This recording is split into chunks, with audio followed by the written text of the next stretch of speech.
오늘 우리 저희 공동체에 주시는 하나님의 말씀입니다. 에스라 7장 1절에서 10절. 에스라 7장 1절에서 10절. 이일 후 바사왕 아닥사스다가 위에 있을 때 에스라라 하는 자가 있느니라. 저는 스라의 아들이요 아사랴의 손자요 힐기야의 증손이요 살룸의 현손이요 사독의 5대손이요 아이두베의 6대손이요 아마랴의 7대손이요 아사랴의 8대손이요 무라요스의 9대손이요 스라히야의 10대손이요 우시엘의 11대손이요 붓기의 12대손이요 아비수의 13대손이요 비느하스의 14대손이요 엘르아살의 15대손이요 대제사장 아론의 16대손이라. 이 에스라가 바벨론에서 올라왔으니 저는 이스라엘 하나님 여호와께서 주신 바 모세의 율법에 익숙한 학사로서 그 하나님 여호와의 도우심을 입음으로 왕에게 구하는 것을 다 받는 자더니 아닥사스다 왕 7년에 이스라엘 자손과 제사장들과 레위 사람들과 노래하는 자들과 문제기들과 느디님 사람들 중 몇 사람이 예루살렘으로 올라올 때에 이 에스라가 올라왔으니 왕의 7년 5월이라. 정월 초하루에 바벨론에서 길을 떠났고 하나님의 선한 손에 도우심을 입어 5월 초하루에 예루살렘에 이르니라. 아멘. 저는 오늘 본문 말씀을 가지고 신앙의 원대한 꿈을 꾸자라는 제목으로 말씀을 증거하겠습니다. 우리 성경에 나오는 인물들은 하나님으로부터 택함을 받았기에 모두 중요한 사람들이지만 저는 개인적으로 학사 에스라는 더 특별한 하나님의 사람이라고 생각합니다.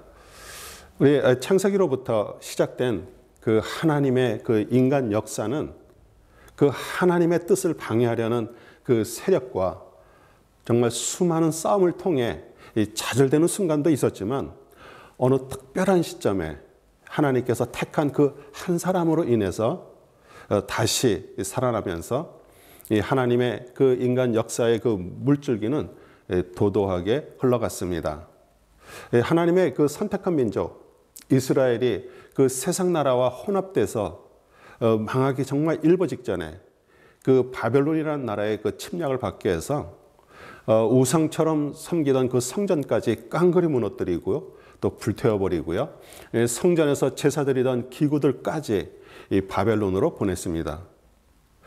그리고 그 잡혀간 그곳에서 회당을 세우고요, 예배를 드리고요, 말씀을 보존하였다가 그 70년의 그 약속된 시간이 지나자 하나님께서는 그 바사왕 고레스의 마음을 감동시켜 예루살렘으로 돌아오게 하셨습니다.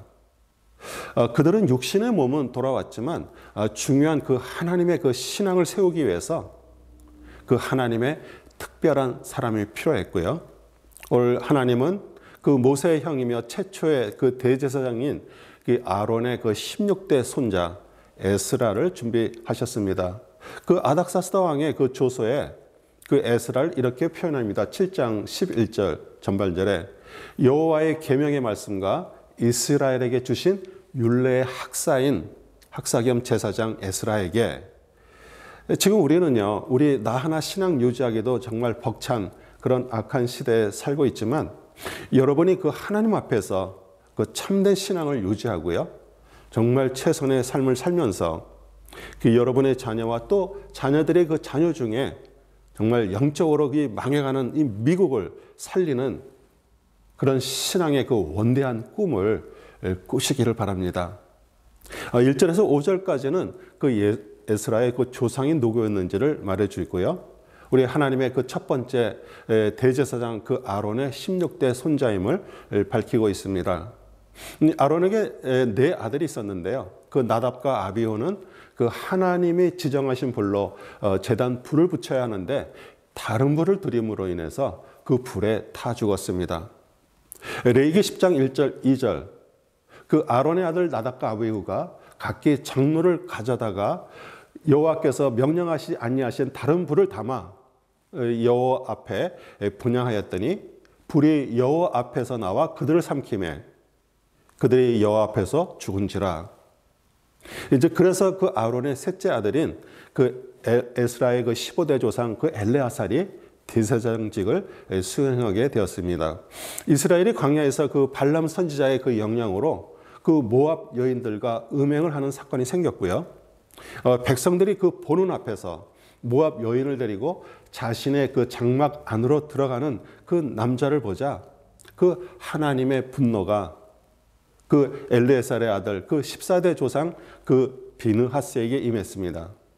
민수기 25장 7절 8절에 제사장 아론의 손자 엘르아살의 아들 비느하스가 보고 회중 가운데서 일어나 손에 창을 들고 그 이스라엘 남자를 따라 그의 막사에 들어가 이스라엘 남자와 그 여인의 배를 꿰뚫어서 두 사람을 죽이니 연병이 이스라엘 자손에게서 그쳤더라.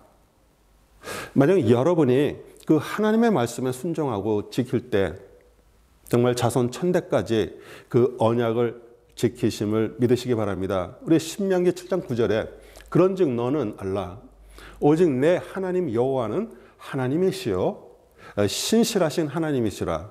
그를 사랑하고 그의 계명을 지키는 자에게는 천대까지 그의 언약을 이행하시며 인애를 베푸시되.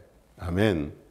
우리 에스라는 그 대제사장 가문의 손자답게 그 하나님의 그 율법에 아주 익숙하고 정통했고요.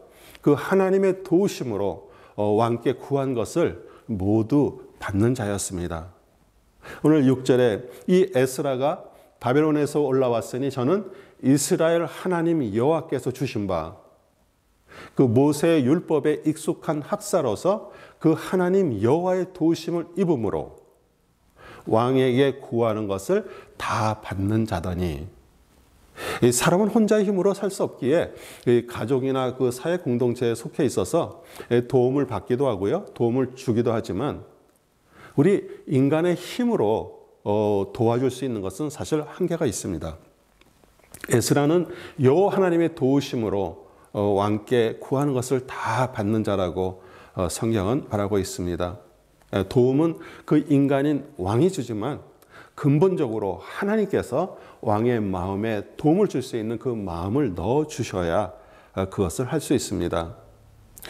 우리도 주위 사람들을 도울 수 있는 여건이 충분해도요, 또 하나님께서 이렇게 마음을 주시지 않으면 도울 수도 없습니다. 하나님의 우리가 그 도움을 줄 사람을 정말 코너로 모르셔서 항복하게 하시고요, 오직 하나님만 찾게 하실 그 일을 우리는 그르치고요, 오히려 그 하나님의 일을 방해할 때도 있습니다. 오늘 말씀 속에서 에스라를 통해서 우리에게 두 가지 사실을 가르쳐주고 있습니다. 첫째는 여호와 하나님의 도우심을 받아야 합니다. 우리 하나님께서 돕는 자는요, 또 하나님의 마음도 받아야 합니다. 우리 성령론을 통해서 우리 공부하신 분들은 알겠지만 구약 시대에는 하나님께서 그 특정한 사람에게 성령을 보내주셔서 이 하나님의 일을 하게 하시지만 우리 메시아 그리스도께서 오셔서 이제 승천하시고요, 모든 민족 모든 사람에게 성령님을 보내주셨습니다. 그래서 구원받고 그 하나님의 자녀가 돼서 우리 안에 성령님이 내주하셔도요, 우리 하나님의 마음에 합하라는 그런 결심과 뜻을 정하지 않으면 우리 성령님은 일을 하지 않으시고 가만히 한쪽에 계십니다. 우리 교회는 두 종류의 성도님들이 있습니다. 성령님이 그 육체 안에 계신다는 것은 우리 성전 교회가 됐다는 뜻으로 그 성령의 능력으로 점점 정말 거룩한 성전으로 지어져가는 성도님들이 있고요, 자신이 마음에 그 원하는 것을 하면서 교회에 와서 종교적으로 예배하고요, 남에게 겉으로 경건하게 보이듯이 이 교회 생활을 하는 성도님들이 있습니다. 하나님도 알고요, 말씀도 알아서 그 믿지 않는 사람들의 그 잘못을 판단하고 정죄를 하지만 정작 자신은 교회 다니는 것만 빼고 그들과 똑같은 삶을 살고 있다는 것은 사실 애써 잊고 삽니다. 둘째는 하나님의 말씀에 정통해야 됩니다. 그 율법에 익숙하다, 그 익숙하다라는 그 히브리 단어는 마히르는요, 숙련되었다, 준비되었다 그런 뜻입니다. 에스라도 어려서부터 말씀으로 준비되었기에 이 하나님으로부터 쓰임을 받았습니다. 이 말씀을 많이 읽어 해박해도요, 그 말씀을 그 자기 신념과 잘못된 전통과 자신의 그 학식에 근거해서 해석을 해서 하나님께서 계시하시는 뜻하고 다르다면 오히려 모르는 것이 더 나을 수가 있습니다. 다윗이 그 사울왕의 군사의 추격으로부터 벗어나서 지은 그 시편 18편 25절 26절에 정말 우리가 어떤 마음을 갖고 있느냐에 따라서 하나님께서 인도하시는 게 다릅니다. 자비로운 자에게는 주의 자비로우심을 나타내시며 완전한 자에게는 주의 완전하심을 보이시며 깨끗한 자에게는 주의 깨끗하심을 보이시며 사악한 자에게는 주의 거스르심을 보이시리니. 만약 여러분의 삶에 자주 그 하나님의 거스름으로 인해서 정말 어려운 일들이 자주 생긴다면 한번 자신이 어떠한 사람인지 한번 생각해 보시기 바랍니다. 왜냐하면 그 자신이 갖고 있는 그 잘못된 신념을 신앙처럼 생각하고요. 그 신념이 헌신자가 되어서 하나님을 믿고 섬길 수 있기 때문입니다. 우리 하나님의 말씀은 살았고 운동력이 있다는 그 말은 같은 말씀도요. 그때그때마다 다르고요. 또 몇 년 전에 깨달은 것도 어떤 지금 상황에 적용할 수가 없습니다. 또 우리가 말씀을 읽다가 어느 부분에 걸리거나 그 말씀을 통해서 알게 된 것은 그 말씀을 삶에 적용하라는 신호임을 깨닫기를 원합니다. 우리 7절, 8절 아닥사스다 왕 7년에 이스라엘 자손과 제사장들과 레위 사람들과 노래하는 자들과 문지기들과 그 느리님 사람들 중에 몇 사람이 예루살렘으로 올라올 때 이 에스라가 올라왔으니 왕의 7년 5월이라. 우리 아닥사스다 왕은요, 아수에로 왕의 그 아들로 그 폐위된 와스디 왕비의 아들이기에 그 에스더의 아들인 셈이죠. 에스더는 정말 죽으면 죽으리라는 그런 결심을 하고 왕비가 된 후에 그 하만의 깨로 몰살당한 그 유대 민족들을 구원시킬 사명을 받았습니다. 그리고 폐허가 된 그 예루살렘을 재건하기 위해 사실 막대한 재정적 지원이 필요했는데 왕께 간청을 했고요. 또 허락을 받아서 정말 보통 사람이 할 수 없는 그 위대한 일들을 뒤에서 하고 있었습니다. 아멘. 그리고 예루살렘에 살고 있는 백성들에게 그 영적 정체성과 하나님의 말씀을 교육시킬 학사 그 에스라와 그 무너진 성벽을 재건할 느헤미야도 발탁해서 우리 정말 그곳에 총독으로 보낼 수 있던 것도 사실 뒤에서 힘을 쓴 것이죠. 성전을 개혁하고 율법에 정통한 에스라도 어쩌면 에스더의 그 후원하에 있는 그 페르시아 지역의 회당에 있는 서기관 학교에 아주 뛰어난 학생이었을 것입니다. 그 아닥사스다 왕 7년에 에스라를 예루살렘으로 보내며 조서를 써서 보낸 내용을 보면 하나님께서 그 아닥사스다 왕의 마음을 크게 감동시켰음을 볼 수 있습니다. 7장 21절 나 아닥사스다 왕이 강서편 모든 고지기에게 조서를 내려 이르기를 하늘의 하나님의 율법의 학사 겸 제사장 에스라가 무릇 너희에게 구하는 것을 신속히 시행하되. 그러나 한 10여 년이 지난 후에 우리 팔레스타인 지역에 그 메가비주스라는 그런 사람이 그 페르시아 왕에게 반역을 일으켜서 아주 그 피해가 심했습니다. 그 이유로 인해서 우리 사마리아인들이 그 성전 공사를 방해하면서 그 아닥사스다 왕으로 하여금 유대인들이 이 성을 견고히 쌓아서 반역을 준비하고 있다고 이렇게 오해하도록 만들었습니다. 그 아닥사스다 왕은 이 같은 그런 상황에 영향을 받아서 성전 재건 공사를 중단시켰고요. 사마리아인들은 그 성의 일부를 또 허물고 성물들을 불살랐습니다. 그러나 그 13년 후에 느헤미야가 성벽 재건의 그 마음을 받고 하나님께 기도해서 우리 아닥사스다 왕 즉위 20년에 도움을 요청했습니다. 이 하나님의 도우심으로 그 변덕스럽던 왕이 허락을 해서 정말 52일 만에 그 예루살렘 성벽이 재건되는 놀라운 역사가 일어났습니다. 그 에스라서와 느헤미야서는 그 히브리 성경은 원래 한 권이었는데 나중에 학자인 그 제로미에서 두 권으로 분리돼서 사실 에스라, 느헤미야서는 같이 읽어야 전체 뜻을 이해할 수 있습니다. 그 에스라, 느헤미야서의 그 두 가지 주제 중 하나는 이 바벨론의 포로로 잡혀간 이스라엘 공동체는 이제 다가오는 박해와 투쟁하면서 영적으로 정체성을 잃지 않고 살아만 했음을 말하고 있고요. 다른 하나는 이방 세력 그 지배 아래서 하나님을 절대적으로 의존해야 하고요. 또 율법에 따라 그 자신들의 삶을 거룩하게 살 필요가 있는 것을 또 저희들에게 말해주고 있습니다. 그리고 우리 또 한 가지 주목돼야 될 것은 우리 바벨론 포로로 잡혀가게 하신 것도 하나님이시고요. 유대 민족의 그 정체성을 유지하고 살다가 때가 찬 후 다시 그 예루살렘의 남은 자들을 통해서 유대 나라를 세우신다는 것입니다. 왜냐하면 바벨론의 포로로 잡혀간 자, 정말 자녀를 낳고 정말 수많은 사람들이 살고 있었지만 이 고토로 돌아온 사람들은 정말 적은 숫자였기 때문입니다. 하나님은 그 소수의 남은 자들을 통해서 이 하나님 나라를 유지하심을 믿으시기 바랍니다.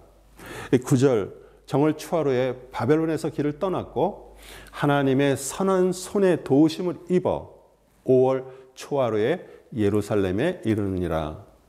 우리 바벨론에서 떠난 지 4개월 만에 무사히 그 예루살렘에 도착한 것을 보면 분명 하나님의 도우심이었습니다. 우리 바벨론에서 그 예루살렘까지의 그 길이 총 길이가 한 1500km 정도 되고요. 유브라데 강을 건너고 그 사막을 통과해야 했습니다. 근데 그 당시 그 사막과 광야에는 산적들이 매복해 있다가 무역을 하는 그 대상들을 약탈하였고요.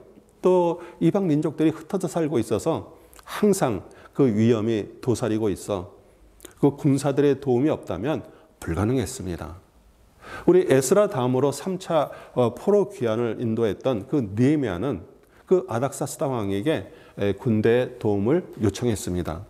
느헤미야 2장 9절, 군대 장관과 마병을 보내어 나와 함께 하게 하시기로 강 서쪽에 있는 총독들에게 이르러 왕의 조서를 전하였더니, 그러나 에스라는 그 하나님의 그 위대하신 능력으로 지켜주실 것이라고 믿는다고 말했기 때문에 차마 그것까지 도와달라는 부탁을 하지 못했습니다.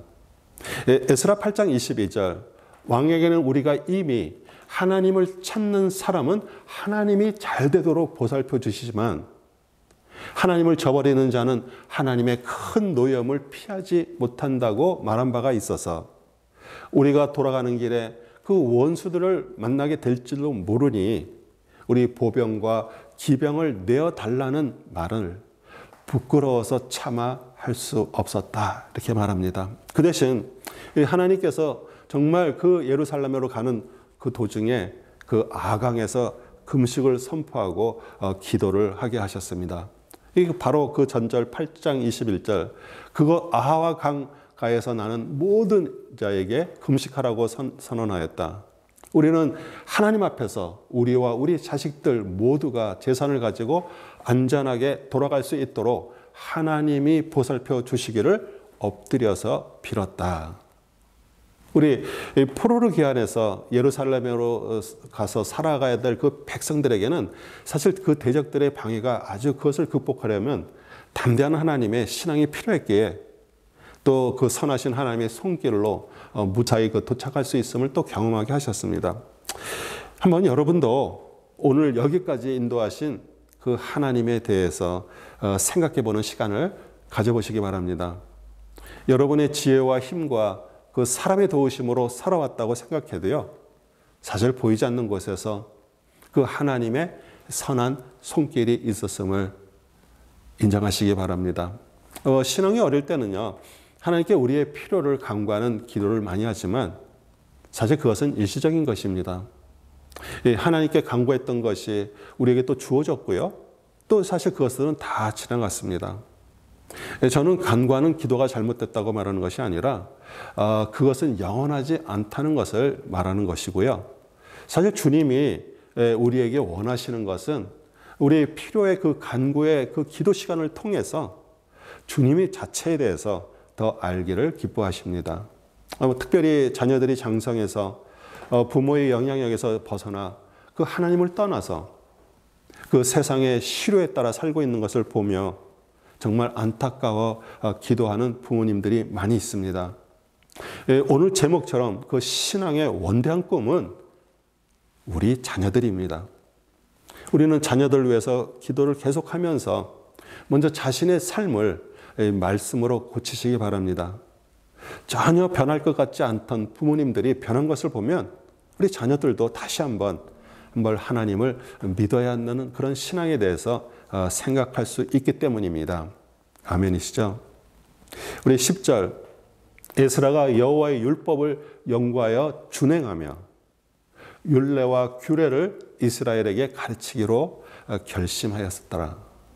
우리 에스라는 그 여호와의 율법만 연구하는 학사가 아니라 실제로 말씀대로 살았다고 준행했다라고 말합니다. 우리 에스라는 앞으로 오실 메시아 그리스도를 또 예표해 줍니다. 우리 그리스도는 그 하나님의 말씀 자체셨고요. 정말 말씀대로 죄 없이 살으신 분은 오직 예수 그리스도이십니다. 우리 다니엘서에서 가장 중요한 말씀이 이 하나님께 뜻을 정하고요. 우리 느헤미야서가 우리에게 주는 그 메시지는 그 하나님과 그 언약을 회복하기 위해서 그 입술로 신앙 고백에 머무는 것이 아니라 삶 전반전에 걸쳐서 철저한 변화가 일어나야 된다는 것을 말하고 있습니다. 에스라는 하나님의 그 율례와 규례를 이스라엘에게 가르치기를 결심했다고 말합니다. 여러분은 오늘 무슨 결심을 합니까? 현실에 정말 바쁘게 살아가다 보면 그 미래와 영원한 것에 대해서 우리는 자주 잊기 쉽습니다. 사랑하는 성도 여러분, 정말 마음의 결심을 가지고 그 신앙의 그 원대한 꿈인 여러분의 자녀들을 위해서 기도하시기 바랍니다. 우리 성경은 여러 곳에서 그 하나님의 선하신 도움에 대해서 말하고 있습니다. 우리 자녀들이 그 학교 교육 시스템에 의해서 무신론자들이 되고요. 자신의 생각과 지식이 가득 차 있어서 부모나 어른들의 그 조언을 듣지 않을지라도 우리가 할 수 있는 것은 자녀들이 다시 그 하나님께로 돌아올 것을 기도하는 것과 철저한 우리의 삶의 변화입니다. 그리스도의 말씀만이 사람을 변화시킬 수 있다는 것과 주님이 원하시면 놀라운 그 회복의 역사가 일어날 수 있다는 것도 우리 가슴에 품으시기를 바랍니다. 우리 자녀들이 그 에스라처럼 정체성을 소유하고 하나님께 특별히 쓰임받아 우리 영적으로 타락해가는 이 미국을 살릴 수 있는 그 원대한 꿈을 꾸시기를 바랍니다. 또 느헤미야처럼 무너져가는 가치관과 무너져가는 그 교육 시스템과 또 사회 전반적으로 무너져 내려가는 것을 하나님의 말씀으로 막아 보수하는 하나님의 사람들이 되기 위해서 먼저 우리들도 실제 삶의 말씀을 적용해서 사시기를 우리 주 예수 그리스도의 이름으로 축복합니다. 아멘.